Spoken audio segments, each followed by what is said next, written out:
Bharat transshipment সুবিধা বন্ধ করায় নতুন সংকটে ব্যবসায়ীরা। বিমানে পণ্য পরিবহনের খরচ কমিয়ে কার্গো সক্ষমতা বাড়ানোর দাবি, বাধা দূর করতে আলোচনার পরামর্শ।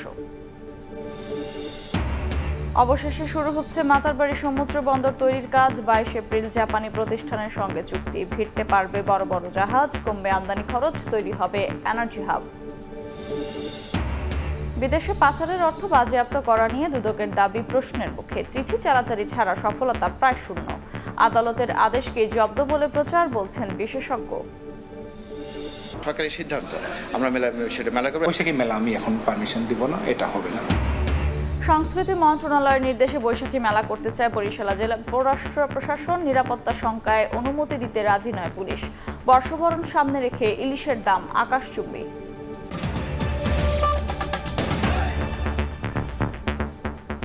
সকালের সময় সঙ্গে আছে আমি আফরোজা মুকদুসি। আকাশপথে বাংলাদেশের পণ্য বহনে ভারত ট্রান্সশিপমেন্ট সুবিধা বন্ধ করায় নতুন সংকটে ব্যবসায়ীরা। তাই অভ্যন্তরীণ কার্গো সক্ষমতা বাড়ানোর দাবি উঠেছে। এক্ষেত্রে সেকেন্ড কার্গো সার্ভিস পয়েন্ট হিসেবে চট্টগ্রাম বিমানবন্দরকে অগ্রাধিকার দেওয়ার দাবি ব্যবসায়ীদের। এ বিষয়ে পরিকল্পনা রয়েছে বলে জানিয়েছে সিভিল এভিয়েশন। কাজল আব্দুল্লাহ রিপোর্ট।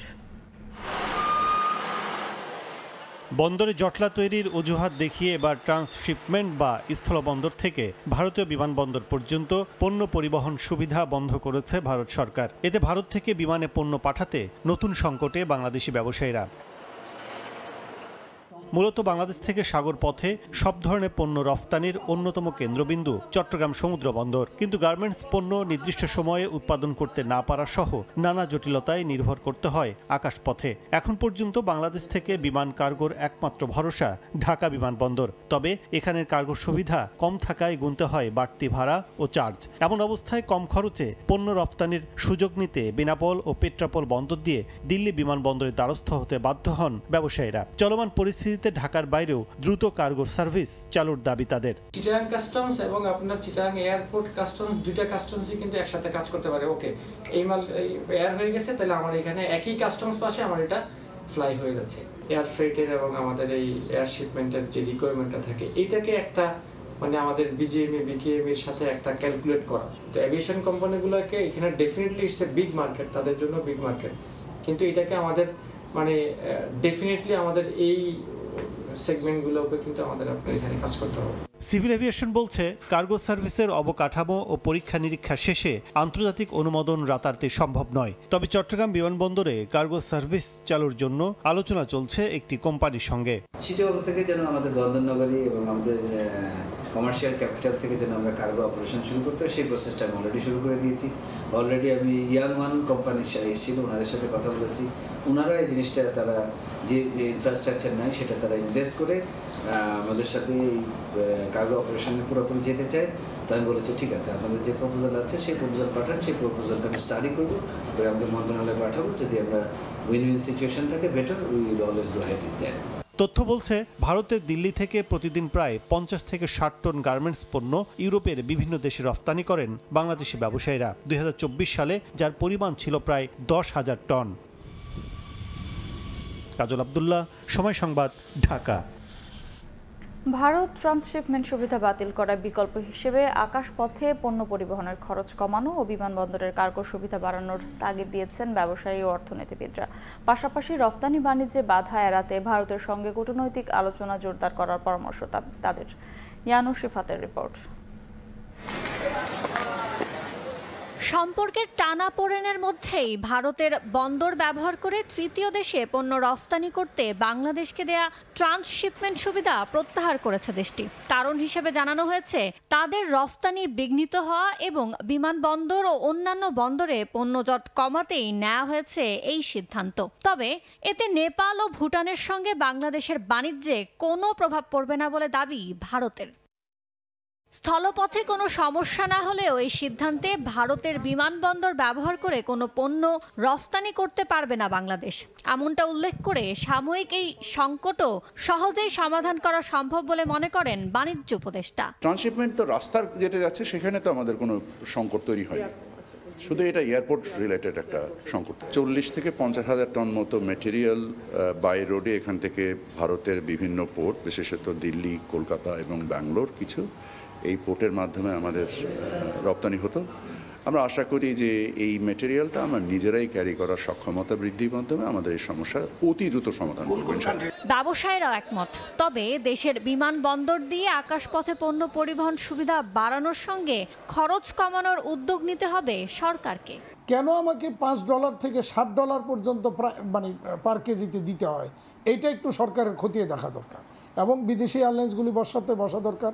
বিমান বাংলাদেশ এই ক্ষেত্রে কেন চুপচাপ বসে আছে সেটাও একটু দেখা দরকার। বিদেশি এয়ারলাইন্সগুলির এই মনোপলি ব্যবসাটা বন্ধ করতে হবে।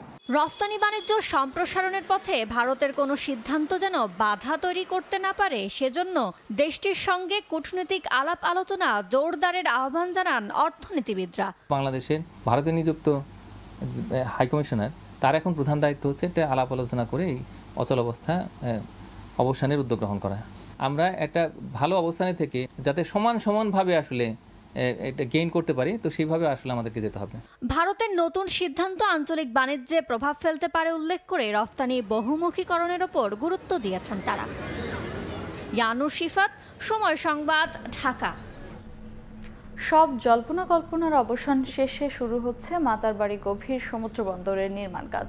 22 এপ্রিল ঢাকায় জাপানি প্রতিষ্ঠানের সাথে চুক্তি স্বাক্ষরের পরে শুরু হবে ৬,২০০ কোটি টাকা ব্যয়ে দুটি জেটির সমন্বয়ে একটি টার্মিনাল নির্মাণ। নানামুখী জটিলতায় বারবার পিছিয়েছে ২৪,০০০ কোটি টাকার এই মেগা প্রকল্প। সাক্ষাৎকার ক্যামেরায় বিস্তারিত জানাচ্ছেন কমল দে।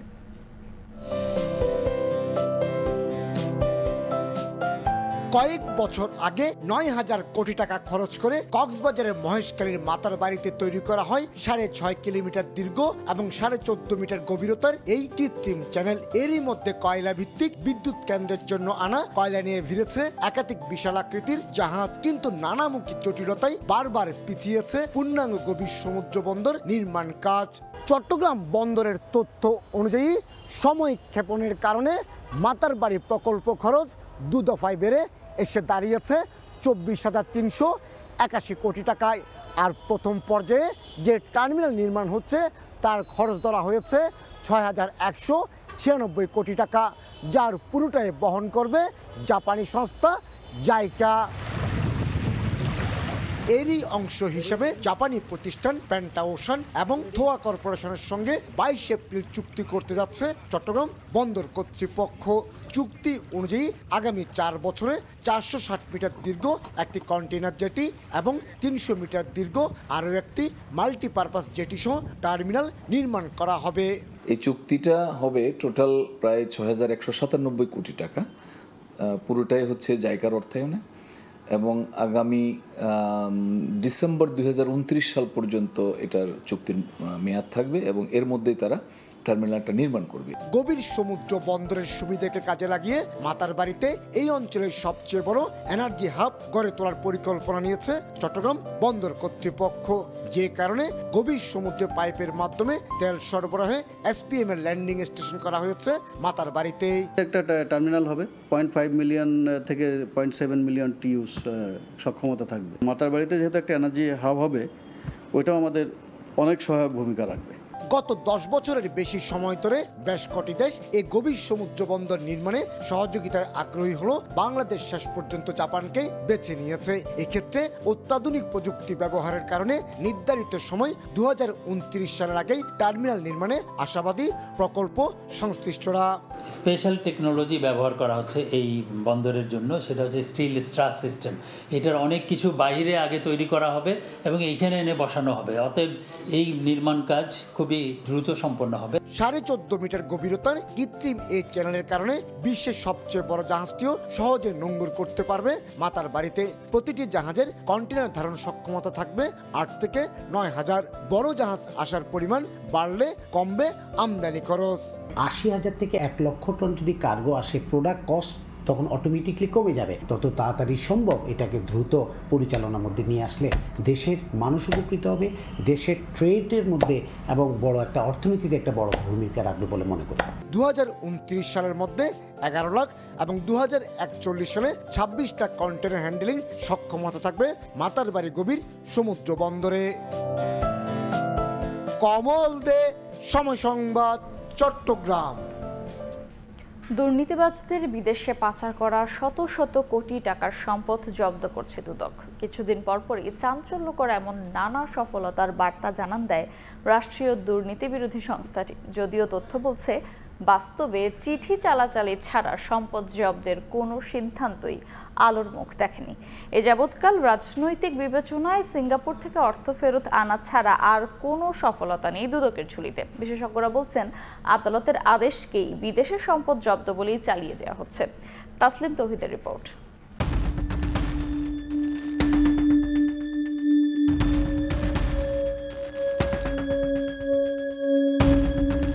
সাবেক ভূমিমন্ত্রী সাইফুজ্জামান চৌধুরী ক্ষমতার প্রভাব খাটিয়ে দুর্নীতির মাধ্যমে ভিনদেশে গড়েছেন সাম্রাজ্য।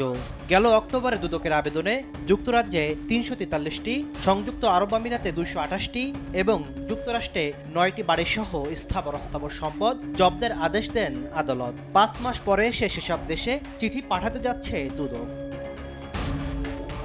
একইভাবে বসুন্ধরা গ্রুপের সিঙ্গাপুর, যুক্তরাজ্য সহ ৮ দেশের ১৯ কোম্পানিতে বিনিয়োগ থাকা ১৩০ কোটি টাকা জব্দের আদেশ পেয়ে সম্প্রতি সেসব দেশে তথ্য পেতে চিঠি দিয়েছে দুদক।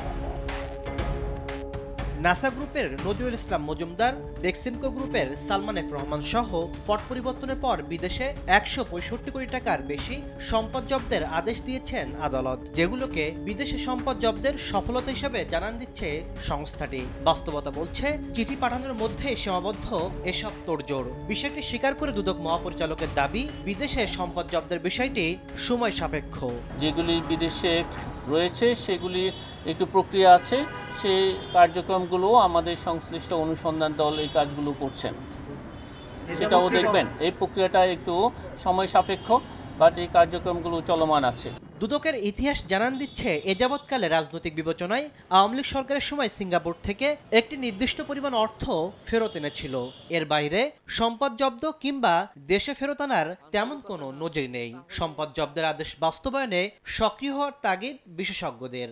সম্পদ আছে বিদেশে, এখন এইটাকেই বলে দেওয়া হচ্ছে যে বিদেশের সম্পদ ক্রোক করা হয়েছে, ফ্রিজ করা হয়েছে। আদতে এটা কিন্তু ফ্রিজ হচ্ছে না, এখানে শুধুমাত্র ফ্রিজ অথবা আপনার যেটি বলছেন যে ক্রোক, সেইটার একটা অর্ডার হচ্ছে। বিদেশে পাচার হওয়া অনেক দেশ থেকে কোনো ধরনের সহযোগিতাও পাচ্ছে না দুদক। বিভিন্ন দেশে ৭১টি চিঠি পাঠিয়ে সাড়া পেয়েছে মাত্র ২৭টির। তাসলিম তৌহিদ, সময় সংবাদ, ঢাকা। বাংলা বর্ষবরণের শোভাযাত্রা হলেও নিরাপত্তার শঙ্কায় এবছর বরিশাল শহরে বৈশাখী মেলার অনুমতি দেওয়া হবে না বলে জানিয়েছেন নগর পুলিশ কমিশনার। তবে মেলা আয়োজনের সব ধরনের প্রস্তুতি চলছে বলে জানিয়েছে উদীচী। আর সংস্কৃতি মন্ত্রণালয়ের নির্দেশে জেলা প্রশাসনও বৈশাখী মেলা করার কথা জানিয়েছে। অন্যদিকে পহেলা বৈশাখকে সামনে রেখে বরিশালের বাজারে ইলিশের দাম আকাশচুপি। বিস্তারিত অপূর্বপুর রিপোর্টে ছবি তুলেছেন সুজয় দাস। বরিশালে মঙ্গল শোভাযাত্রা বের হবে, চারুকলার উদ্যোগে চলছে তার প্রস্তুতি। হাতি, ঘোড়া, মুখোশ করা হলেও সংখ্যায় কম জানিয়েছেন আয়োজকরা। সারা বৈশ্বিক যে পরিস্থিতি, সেই আকারে হয়তো আগের মতো ভাবে করা সম্ভব হবে না। তো আমাদের প্রস্তুতি মোটামুটি আমরা এগিয়ে রাখছি এবং কাজও মোটামুটি সেভাবেই চলছে। শহরের বিম স্কুল মাঠে উদীচী বৈশাখী মেলা করবে বলে জানিয়েছে। সংস্কৃতি মন্ত্রণালয়ের নির্দেশ আছে জানিয়ে বৈশাখী মেলার কথা জানিয়েছেন জেলা প্রশাসক, কিন্তু নিরাপত্তার শঙ্কার কথা উল্লেখ করে মহানগরে বৈশাখী মেলার অনুমতি দেয়া হবে না বলছেন নগর পুলিশ প্রধান। এসএসসি পরীক্ষা পড়েছে 15 তারিখ, সে কারণে আমরা আগের দুদিন অর্থাৎ 30শে চৈত্র এবং পহেলা বৈশাখ এই দুদিন আমরা মেলা করার জন্য প্রস্তুতি নিয়েছি। বিম স্কুলের মাঠের অনুমতি পেয়েছি। সংস্কৃতি মন্ত্রণালয় থেকে যে সিদ্ধান্ত দিয়েছে তার বাড়িতে আমরা যেতে পারি, সরকারি সিদ্ধান্ত। আমরা সেটা মেলা করবো এবং আমরা যে আইনশৃঙ্খলার যে পরিস্থিতির বিষয়টা আমরা তাদেরকে সে তথ্য নিয়ে আমরা কাজটা করবো। নিরাপত্তার জন্য সর্বোচ্চ চেষ্টা আমাদের আছে, মানে গোটা আমরা এটা শুধু কোনো পয়েন্ট বেসিস না, গোটা শহরটা বেসিসই আমরা নিরাপত্তার জন্য ব্যবস্থা করছি। বৈশাখী মেলা আমি এখন পারমিশন দিব না, এটা হবে না। এদিকে বরিশালের সবচেয়ে বড় মাছের মোকাম পোর্ট রোড মৎস্য অবতরণ কেন্দ্রের বিক্রেতারা বলছেন, পহেলা বৈশাখকে সামনে রেখে ইলিশের চাহিদা বেড়েছে, কিন্তু সরবরাহ কম, তাই দামও বেশি। ক্রেতাদের অভিযোগ, পালা পর্বণে বাজার যায় সিন্ডিকেটদের দখলে। মানুষের মাছের চাহিদা বেশি, কিন্তু মাছের আমদানি খুবই কম, যে কারণে অনেক ক্রেতারা মাছ ঘুরিয়ে যায় কিন্তু মাছ কিনতে পারতেছে না। ইলিশ মাছের দাম এত বেশি যে সেটা তো কিনতে পারিই নেই। অন্যান্য মাছ কিন্তু এখন হিমশিম খাওয়া লাগবে। সুযোগ সন্ধানীরা সুযোগ নিচ্ছে। বরিশালে বর্তমানে 1 কেজি ওজনের ইলিশ প্রতি কেজি 3300 টাকা, 1.5 কেজির মাছ 4000 টাকা এবং কেজির নিচে 800 থেকে 900 গ্রামের ইলিশ 2700 টাকা দরে বিক্রি হচ্ছে। অপূর্ব অপু, সময় সংবাদ, বরিশাল। মুন্সিগঞ্জের হাসপাতালগুলোতে দেখা দিয়েছে জলাতঙ্কের ভ্যাকসিনের সংকট। কুকুর, বিড়াল, শিয়াল সহ বিভিন্ন পশুর কামড়ে আহত ব্যক্তিরা ভ্যাকসিন না পেয়ে চরম বিপাকে। বাইরে থেকে চড়া দামে প্রতিষেধক কিনতে বাধ্য হচ্ছেন তারা। হাসপাতাল কর্তৃপক্ষ বলছে জলাতঙ্কের প্রতিষেধকের সরবরাহ নেই, তাই শত শত রোগী ফিরে যাচ্ছেন। নাসিরউদ্দিন উজ্জ্বলের রিপোর্ট, ছবি তুলেছেন আবু সাইদ। পারভেজ ফকির মুন্সিগঞ্জ শহরের কাপড়ের দোকানের সেলসম্যান।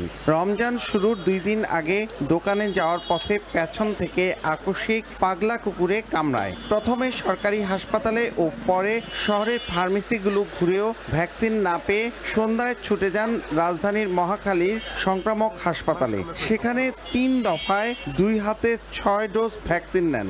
এর আগে দোকানটির আরেক কর্মচারী নজরুল ইসলাম আক্রান্ত হন। দোকানের সামনে অন্তত 15 জনকে কামড়ায় পাগলা কুকুর। এদিনও সরকারি হাসপাতালটিতে ভ্যাকসিন পাননি। ফার্মেসি থেকে 900 টাকায় কেনা ভ্যাকসিন নিতে বাধ্য হন। মানিকপুর সদর হসপিটালে গেলাম, ওখানে আমার দিয়েছে বিসি ভ্যাকসিন আর আইজিটা সাপ্লাই নাই গা, ওই নারায়ণগঞ্জে নাই গা, ঢাকা মেডিকেলে নাই গা, তারপরে গেছিল মোয়াখালী। তো মোয়াখালী যাওয়ার পরে মোয়াখালী পাইছি। বাইরের থেকে আমি 950 টাকা কিনছি, হাসপাতালে গেছিলাম, পর হাসপাতালে নাই। তারপরে আর বাইরে আমার ছোট বাইরে কেমন কিছু বাইরেও পাইলাম না, পরে তারপর ঢাকা মেডিকেল যাইতে হয়েছে। জেলা শহর ও উপজেলা সদর সহ হাটবাজারগুলোতে বেওয়ারিশ কুকুরের ছড়াছড়ি। তাই পারভেজ ও নজরুলদের মতো নানা বয়সী মানুষ প্রায়ই পাগলা কুকুরের কামড়ে আক্রান্ত হচ্ছেন, কিন্তু ভ্যাকসিনের অভাবে ভোগান্তি পোহাচ্ছেন ভুক্তভোগীরা। এত বড় হসপিটালে যদি এই ভ্যাকসিনের ওষুধটা না থাকে, জিনিসটা খুবই দুঃখজনক। ভ্যাকসিনের অভাব কেন থাকবে? এত বড় হসপিটাল থাকা সত্ত্বেও এই মানুষগুলো এখান থেকে এসে ফেরত যাচ্ছে ঢাকাতে, একটা ভ্যাকসিন আপনারা দিতে পারছেন না, তাহলে হসপিটাল রেখে লাভ কি? পাগলা কুকুরের কামড়ের যে রোগীগুলো আসে তাদেরকে আমরা প্রথমে সুন্দর করে সাবান দিয়ে ধোয়ার পরে প্রাথমিক চিকিৎসা দিয়ে আমরা ঢাকা মেডিকেল বা মহাখালী যে ইনফেকশাস ডিজিজ হসপিটাল আছে ওখানে পাঠিয়ে দিই। সরকারিভাবে জেলায় শুধুমাত্র মুন্সিগঞ্জ জেনারেল হাসপাতালে বিনামূল্যে জলাতঙ্কের ভ্যাকসিন দেওয়া হয়। তাই জেলার 6 উপজেলা থেকে এই হাসপাতালে ভ্যাকসিনের জন্য ভিড় করেন রোগীরা। তত্ত্বাবধায়ক বলছেন চাহিদা পাঠিয়েও পাওয়া যাচ্ছে না ভ্যাকসিন। 1 থেকে 150 জনের মতো লোক আসে, এখন 2 মাস ধরে এখানে ভ্যাকসিন সাপ্লাই নাই। সম্প্রতি এই টিকা শেষ হয়ে গেছে, কারণ অনেক রোগী আসছে। আমরা এটার জন্য চাহিদাপত্র পাঠিয়েছি এবং আমাদের স্বাস্থ্য অধিদপ্তর থেকে ওখানে একটু শর্টেজ আছে, ওখানে আমরা যোগাযোগ করেছি। আমরা যখন এটা সাপ্লাই আসবে তখন থেকে আবার আমরা নিয়মিত টিকা দিতে পারবো। 2 মাসেরও বেশি সময় ধরে জেনারেল হাসপাতালে জলাতঙ্কের ভ্যাকসিন নেই বলে দাবি কর্তৃপক্ষের। প্রতিদিন গড়ে 1 থেকে 150 মানুষ আসেন জলাতঙ্কের ভ্যাকসিন নিতে, কিন্তু ভ্যাকসিন না থাকবার কারণে নিরাশ হয়ে ফিরে যাচ্ছেন তারা। মুন্সিগঞ্জ জেনারেল হাসপাতাল থেকে নাসিরউদ্দিন উজ্জ্বল, সময় সংবাদ। ঢাকা সিলেট মহাসড়কের 6 লেনে উন্নতকরণ প্রকল্পের আওতায় নরসিংদীর 10 কিলোমিটার অংশে নির্মাণ হচ্ছে বাইপাস। তবে দেশের সবচেয়ে বড় বাজার শেখেরচর বাবুরহাটকে পাশ কাটিয়ে বাইপাস নির্মাণ করায় ক্ষুব্ধ এলাকাবাসী ও ব্যবসায়ীরা। বিশেষ গোষ্ঠীকে সুবিধা দিতে এমন নকশা করার অভিযোগ তাদের। তবে বাজারের সামনের সড়কটি প্রশস্ত করার আশ্বাস জেলা প্রশাসনের। আশিকুর রহমান পিয়ালের পাঠানো তথ্য ও মাহমুদুল হাসান মাহফুজের ছবি নিয়ে রিপোর্ট। 2021 সালে ঢাকা সিলেট মহাসড়ক 6 লেনে উন্নীতকরণের কাজ শুরু হয়। এর মধ্যে সিলেটমুখী নরসিংদী অংশে রয়েছে 52 কিলোমিটার এলাকা। এই অংশে শেখেরচর বাবুরহাট ও মাধবদীকে পাশ কাটিয়ে জেলার প্রবেশ মুখ শিমুলতলা থেকে বাঘহাটা পর্যন্ত 7.02 কিলোমিটার সড়ক বর্তমান মহাসড়ক থেকে বিচ্ছিন্ন করে 2.08 কিলোমিটার সড়ক কমিয়ে বাইপাস সড়ক নির্মাণ করা হচ্ছে। তৈরি পোশাকে দেশের সবচেয়ে বড় বাজার নরসিংদীর শেখেরচর বাবুরহাট পাইকারি বাজার। এলাকাবাসী ও ব্যবসায়ীরা বলছেন নতুন প্রকল্পের সুফল থেকে বঞ্চিত হচ্ছেন এই এলাকার ব্যবসায়ীরা। এমনকি একটি সুবিধাভোগী গোষ্ঠীকে সুবিধা দিতেই এমন নকশা করারও অভিযোগ তাদের। মাধবদী বাবুরহাটকে পাশ কাটিয়ে যদি বাইপাস করা হয় তাহলে এই বাজার বিনষ্ট হয়ে যাবে। হাজার হাজার মানুষ আমরা ক্ষতিগ্রস্ত হব। ক্ষতি এমন না, কথা বসায় দিব। তারা মারাত্মক অসুবিধার সম্মুখীন হবে। তারা ওই দিক দিয়ে সোজা চলে যাবে গাড়ি, আমাদের এইখানে পার্কিং এর সুবিধা থাকবে না। 2 কিলোমিটার রাস্তা সাশ্রয়ের জন্য এই হাজার হাজার কোটি টাকা তারা লস করে, সরকারের লস করে এই বাইপাসটা করছে। অর্থনীতি বিরুদ্ধে যারা চক্রান্ত করতেছে তাদের বিরুদ্ধে অবস্থান নেওয়ার জন্য আমরা এই আন্দোলনটা করতেছি। কাপড়ের বাজার যদি ধ্বংস হয়ে যায় মাদক দিয়ে শেখাচরে, তাইলে শুধু আমাদের ঐতিহ্য না, আমার মনে হয় দেশটার ঐতিহ্য নষ্ট হয়ে যাবে। সড়ক বিভাগ বলছে যানজট এড়িয়ে ঢাকা থেকে সিলেটে কম সময়ে যাতায়াতের জন্যই করা হয়েছে এ প্রকল্প। পাশাপাশি সড়কের বাঁকগুলো ঠিক করতে নির্মাণ করা হচ্ছে বাইপাস। ঝুঁকিপূর্ণ বাঁকসমূহ আছে, সেটা সরলীকরণ হলে সড়ক নিরাপত্তা জোরদার হবে এবং দুর্ঘটনা ঘটার ঝুঁকি অনেকাংশে কমে যাবে। শেখেরচর বাবুরহাট পাইকারি বাজারের ব্যবসার জন্য সড়কটি শীঘ্রই প্রশস্ত করার আশ্বাস জেলা প্রশাসনের। 2 লেন থেকে যদি 4 লেন করা হয় তাহলে এখান দিয়েও যাতে যানবাহনগুলো স্মুথলি রান করতে পারে, সেটাও হচ্ছে, ব্যবসায়ীরা আসতে পারবে, স্বচ্ছন্দ বোধ করবে, সেই ব্যাপারে আমরা পজিটিভ। ঢাকা সিলেট মহাসড়কের 210 কিলোমিটার অংশ 6 লেনে উন্নীতকরণের কাজে ব্যয় ধরা হয়েছে 16,000 কোটি টাকা। সময় সংবাদ, নরসিংদী। কিশোরগঞ্জে গুচ্ছ গ্রামের বসবাসের অযোগ্য টিন শেড ঘরে জীবনের ঝুঁকি নিয়ে থাকছেন দরিদ্র মানুষ। নষ্ট হয়ে গেছে জরাজীর্ণ টিনের চাল, ঝোড়ো হাওয়া ও বৃষ্টিতে বাড়ছে দুর্ঘটনার সংখ্যা। এসব টিন শেড ঘর মেরামতে নেই প্রশাসনের কোনো উদ্যোগ। নূর মোহাম্মদের তথ্য, ছবি নিয়ে রিপোর্ট। 35 বছরে জরাজীর্ণ টিন শেড ঘর, নষ্ট হয়ে গেছে চাল ও বেড়া, নেই পানীয় জল ও স্যানিটেশন ব্যবস্থা। চালের বড় বড় ফুটো দিয়ে সূর্যের আলো পড়ছে ঘরের ভেতর। বৃষ্টি হলে বিড়ম্বনায় শেষ থাকে না বাসিন্দাদের। কিশোরগঞ্জের করিমগঞ্জের সুবন্দী আশ্রয়ণ প্রকল্পের এমন বেহাল দশা। বছরের পর বছর সংস্কার না করায় অনেক ঘরের চাল ও বেড়া খসে পড়ে গেছে। সামান্য বৃষ্টিতে পানিতে সয়লাব হয়ে যায় মেঝে, নেই খাবার পানীয়। প্রকল্পের 12টি টিউবওয়েলের সবগুলোই অকেজো, শুকিয়ে গেছে একমাত্র পুকুরটির পানীয়। নষ্ট হয়ে আছে সব কয়টি টয়লেট, অথচ ব্যবহার অনুপযোগী 9টি শেডে জীবনের ঝুঁকি নিয়ে বসবাস করছেন 75টি পরিবার।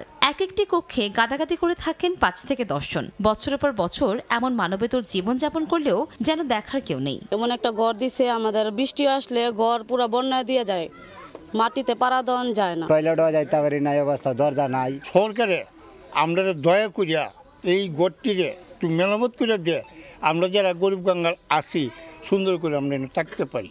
একই অবস্থা জেলার বিভিন্ন উপজেলার আশ্রয়ণ প্রকল্পগুলোর। স্থানীয় জনপ্রতিনিধিরা পুরাতন টিনশেড আশ্রয়ণ প্রকল্পের ঘরগুলো মেরামতের জন্য প্রশাসনের দৃষ্টি আকর্ষণ করলেও কোনো কাজ হচ্ছে না। পানি দিন আস্তে আস্তে থাকতে হবে না, যত দ্রুত জরুরিভাবে এটা সংস্কার করে দেওয়ার জন্য আমি সরকারের কাছে অনুরোধ জানাচ্ছি। জেলায় 3 পর্যায়ে প্রায় 3000 পরিবারকে আশ্রয়ণ প্রকল্পের ঘর বরাদ্দ দেওয়া হয়। এর মধ্যে 2010 সালে গুচ্ছ গ্রাম নামে পরিচিত টিনশেড ঘর দেওয়া হয় 616টি পরিবারকে। সময় সংবাদ, কিশোরগঞ্জ। আইনের নিষিদ্ধ হলেও মাদারীপুর শহরে অবাধে পুকুর ভরাট করে বহুতল ভবন নির্মাণ হচ্ছে। এতে গোসল, গৃহস্থালী সহ নানা কাজে ব্যবহারের জন্য পানির উৎস ধ্বংস হচ্ছে। অগ্নিকাণ্ড হলে পানি সংকটে ভুগছে ফায়ার সার্ভিস, বাড়ছে ক্ষয়ক্ষতিও। স্থানীয়দের অভিযোগ, প্রশাসন কঠোর ব্যবস্থা না নেওয়ায় থামছেই না পুকুর ভরাট। যদিও পৌর কর্তৃপক্ষ বলছে আগামীতে আর কেউ পুকুর বা জলাশয় ভরাট করতে না পারে সে ব্যাপারে তৎপর তারা। শাহাদাত আকনের ক্যামেরায় সঞ্জয় কর্মকার, অভিজিতের রিপোর্ট। 1875 সালে 14.5 বর্গ কিলোমিটার এলাকা নিয়ে প্রতিষ্ঠিত হয় মাদারীপুর পৌরসভা। 2 যুগ আগেও পৌরসভার বিভিন্ন এলাকায় শতাধিক পুকুর ও ডোবা ছিল।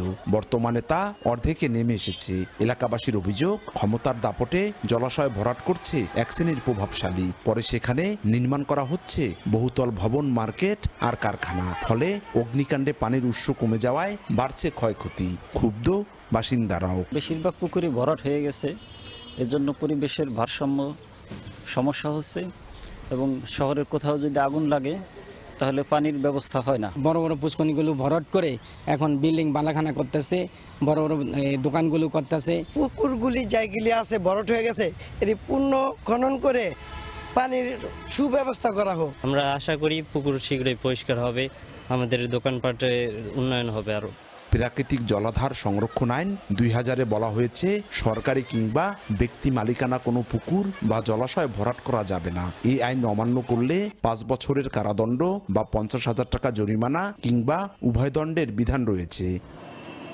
সরকারি আইনকে বৃদ্ধাঙ্গুলি দেখিয়ে একের পর এক ভরাট করা হচ্ছে পুকুর ও ডোবা। এতে একদিকে পরিবেশের ভারসাম্য নষ্ট হচ্ছে, অন্যদিকে বাড়ছে ঝুঁকি। আমরা যদি পুকুর বা খাল ভরাট করে ভবন নির্মাণ করি, ভূমিকম্পের দিক থেকে খুবই ঝুঁকিপূর্ণ এবং এতে প্রাকৃতিক বিপর্যয় দেখা দেবে।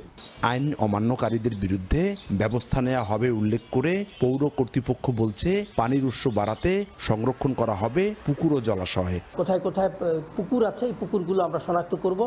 শনাক্ত করে যদি ব্যক্তি মালিকানাধীন হয় তো তাকে উদ্বুদ্ধ করে পুকুরটা যেন সংরক্ষণ করে সে ব্যবস্থা আমরা নিচ্ছি এবং এটা অব্যাহত থাকবে। 1991 সালে প্রথম শ্রেণীতে মর্যাদা পাওয়া মাদারীপুর পৌরসভার 9টি ওয়ার্ডের 34টি মৌজায় 2.25 লাখ মানুষের বসবাস। সঞ্জয় কর্মকার, অভিজিৎ, সময় সংবাদ, মাদারীপুর। মাঠ থেকে পেঁয়াজ উত্তোলনে ব্যস্ত সময় কাটাচ্ছেন ফরিদপুরের চাষিরা, কিন্তু তাদের চোখে মুখে মলিন হাসি। কারণ উৎপাদন ব্যয়ের তুলনায় ফসলটির বাজার দর বেশ কম। তবে কৃষি বিভাগ বলছে চলতি মৌসুমে 2,500 কোটি টাকার পেঁয়াজের বাণিজ্যের আশা করা হচ্ছে। এজন্য চাষিদের পেঁয়াজ সংরক্ষণ করে কিছুদিন পরে বিক্রি করতে পরামর্শ দেওয়া হচ্ছে। শিকদার সজলের পাঠানো তথ্য, ছবি নিয়ে রিপোর্ট। কেউ মাটি খুঁড়ে তুলছেন পেঁয়াজ, কেউ বস্তা রাখছেন। ফরিদপুরে বিস্তীর্ণ মাঠ জুড়ে এখন পেঁয়াজের সমারোহ। মাঠের পর মাঠ শুধুই ফসলটির আবাদ।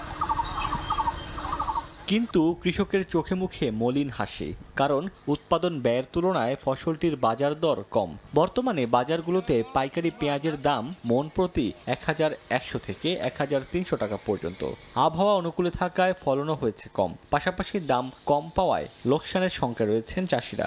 গত বছর তো সিজনে 1 মন পেঁয়াজ বেশি ধরেন 2700, 2600, 2500, এবার ধরেন সর্বোচ্চ 1000, 1100 বাজার। কীটনাশকের দাম বেশি, সেই কারণে ফলনে কম। আমাদের সব মিলাই আর কি এবার লস। পেঁয়াজের দামটা যেন আশানুরূপ থাকে বা কৃষকের ন্যায্য মূল্য পায়, এদিক জন্য সরকারের দৃষ্টি আকর্ষণ থাকে। কৃষি সম্প্রসারণ অধিদপ্তরের তথ্য মতে গত বছর পেঁয়াজের ভালো দর পাওয়ায় এবার চাষিরা লক্ষ্যমাত্রার চেয়ে আরও 5,000 হেক্টর বেশি জমিতে আবাদ করেছেন। এবছর উৎপাদন হয়েছে 5,43,000 মেট্রিক টন পেঁয়াজ, যার বাজার মূল্য 2,500 কোটি টাকা। এবছর যেহেতু শীতের প্রভাব একটু কম ছিল এবং মৌসুমের শেষের দিকে বৃষ্টিপাত একেবারেই হয় নাই, যার ফলে পেঁয়াজের উৎপাদন সামান্য কিছু কম হইলেও কিন্তু আমাদের যেহেতু এরিয়া বেশি, আমরা আশা করছি যে আমাদের টোটাল যে উৎপাদন, এই উৎপাদন আমাদের যে লক্ষ্যমাত্রা, এই লক্ষ্যমাত্রার চেয়ে অনেক বেশি হবে। চলতি মৌসুমে জেলায় 40,913 হেক্টর জমিতে পেঁয়াজের আবাদ করা হয়। সময় সংবাদ, ফরিদপুর।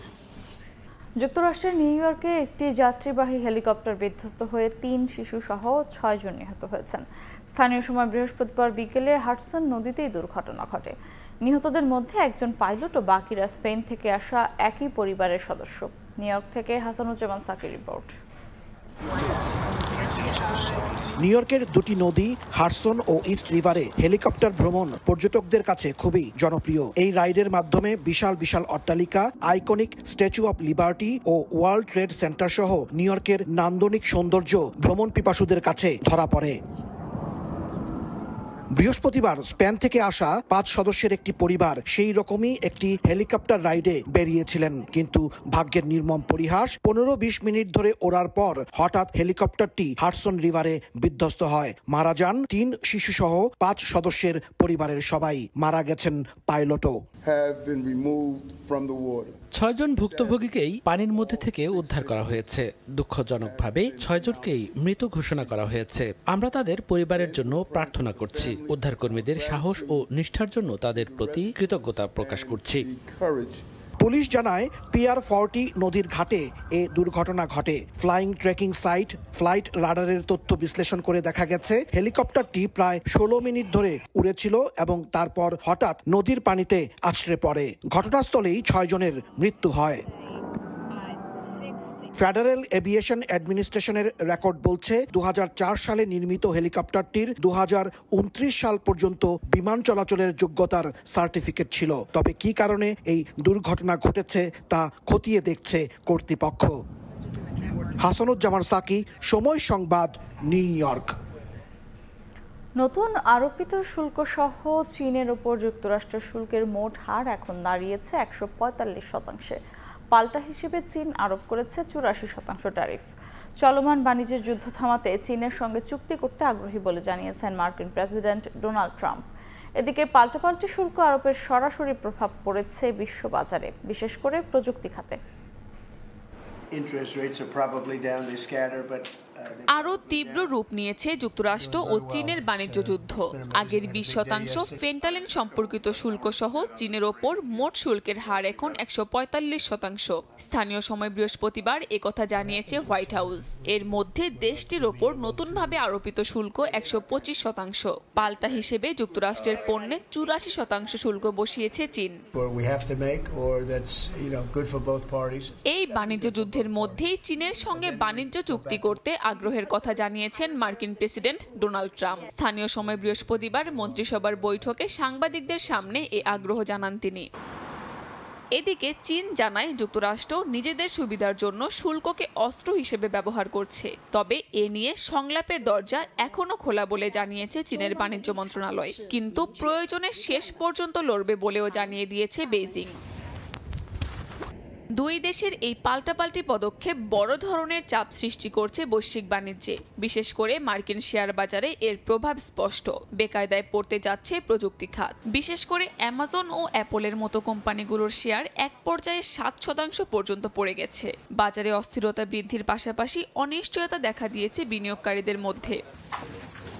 অন্যদিকে আপাতত স্থগিত রয়েছে ইউরোপের সঙ্গে যুক্তরাষ্ট্রের শুল্ক বিরোধ। তবে ওয়াশিংটনের সঙ্গে আলোচনায় সন্তোষজনক অগ্রগতি না হলে পাল্টা ব্যবস্থা নেয়ার হুমকি দিয়েছেন ইউরোপীয় কমিশনের president Ursula von der Leyen. Kakuli Akhtar, সময় সংবাদ। হামজা চৌধুরীকে লাল সবুজের প্রতিনিধিত্ব করতে দেখে উচ্ছ্বসিত বাংলাদেশের ইংল্যান্ড প্রবাসী স্প্রিন্টার ইমরানুর রহমান। দেশের ফুটবলের পোস্টার বয়ের সঙ্গে নিয়মিত যোগাযোগ রাখেন এই অ্যাথলিট। একই শহরে বসবাসের সুবাদে এই দুই তারকার সম্পর্কটা আরও দৃঢ় হয়েছে। এদিকে বাংলাদেশের আরেক তারকা সাকিব আল হাসানের সঙ্গেও নিয়মিত যোগাযোগ রয়েছে ইমরানুর রহমানের। ইপিএলে চলতি মৌসুমের মাঝ পথে লেস্টার সিটি থেকে ধারে শেফিল্ড ইউনাইটেডে যোগ দেন বাংলাদেশের মিডফিল্ডার হামজা চৌধুরী। আর শেফিল্ডে জন্ম ও বেড়ে ওঠা বাংলাদেশের তারকা স্প্রিন্টার ইমরানুর রহমানের। তবে একই শহরে থাকার সুবাদে নয়, হামজার সঙ্গে ইমরানুরের যোগাযোগটা বেশ পুরনো। হামজার আগেই শেকড়ের টানে বাংলাদেশে ছুটে আসেন ইমরানুর। বিশ্বের বিভিন্ন টুর্নামেন্টে লাল সবুজের পতাকা উড়িয়েছেন এই স্প্রিন্টার। নিজের মতো ইংল্যান্ডে বেড়ে ওঠা হামজাকে লাল সবুজ জার্সি গায়ে প্রতিনিধিত্ব করতে দেখে উচ্ছ্বসিত ইমরানুর। বাংলাদেশ ফুটবল দলের মিডফিল্ডারকে জানিয়েছেন শুভকামনা। হামজা চৌধুরীর লগে 2-3 বছর আগে কনভারসেশন আছিল, আগে তাকে আমরা যোগাযোগ করছি briefly. We maintain good relationship with each other. We wish each other well every time, and it's great to see Hamza Chaudhry, of course, representing Bangladesh for the football team. Asian indoor গেমসের স্বর্ণজয়ের পর ইমরানুরকে শুভেচ্ছা জানান হামজা। তারপর থেকেই নিয়মিত যোগাযোগ রাখেন এই দুই তারকা। আর বর্তমানে হামজা ইমরানুরের হোম টাউনে থাকায় দুই বাংলাদেশির সম্পর্কটা হয়েছে আরো দৃঢ়। Of course, like congratulated me when I won the Asian indoor gold medal. You know, just kind words. I said that what he's doing, playing for a Premier League team, is incredible. And now he's in Sheffield United, which is my hometown where I live, which is a even more closer feeling, you know, in terms of he's not too far, he's local to me. So I want him to do even better. শুধু হামজা নয়, ইমরানুরের সঙ্গে যোগাযোগ রয়েছে বাংলাদেশের আরেক তারকা সাকিব আল হাসানেরও। সম্প্রতি লন্ডনে সাকিবের সঙ্গে ফিটনেস ক্যাম্প করেছেন এই athlete. Time off, you know, for his bowling test, he's passed, which is great for him. We messaged each other. He said he'll be in London for training, and we did some athletics training and some strength and conditioning together. He's very professional when it comes to sports, and it was nice to have him around. 2022 সালে বাংলাদেশের অ্যাথলেটিক্সের সঙ্গে জড়িত হন ইমরানুর। সেই বছর বাংলাদেশের দ্রুততম মানবের খেতাব জিতেন এই অ্যাথলিট। ফাহিম ইসলাম, সময় সংবাদ, ঢাকা। সকালের সময় শীর্ষ সংবাদগুলো জানিয়ে দিচ্ছি আরেকবার। ভারত ট্রান্সশিপমেন্ট সুবিধা বন্ধ করায় নতুন সংকটে ব্যবসায়ীরা। বিমানে পণ্য পরিবহনের খরচ কমিয়ে কার্গো সক্ষমতা বাড়ানোর দাবি, বাধা দূর করতে আলোচনার পরামর্শ। অবশেষে শুরু হচ্ছে মাতারবাড়ির সমুদ্র বন্দর তৈরির কাজ। 22 এপ্রিল জাপানি প্রতিষ্ঠানের সঙ্গে চুক্তি। ফিরতে পারবে বড় বড় জাহাজ, কমবে আমদানি খরচ, তৈরি হবে এনার্জি হাব। এবং বিদেশে পাচারের অর্থ বাজেয়াপ্ত করা নিয়ে দুদকের দাবি প্রশ্নের মুখে চিঠি চালাচালি ছাড়া সফলতা প্রায় শূন্য। আদালতের আদেশকেই জব্দ বলে প্রচার, বলছেন বিশেষজ্ঞ। এই ছিল সকালের সময়, সঙ্গেই থাকুন সময়।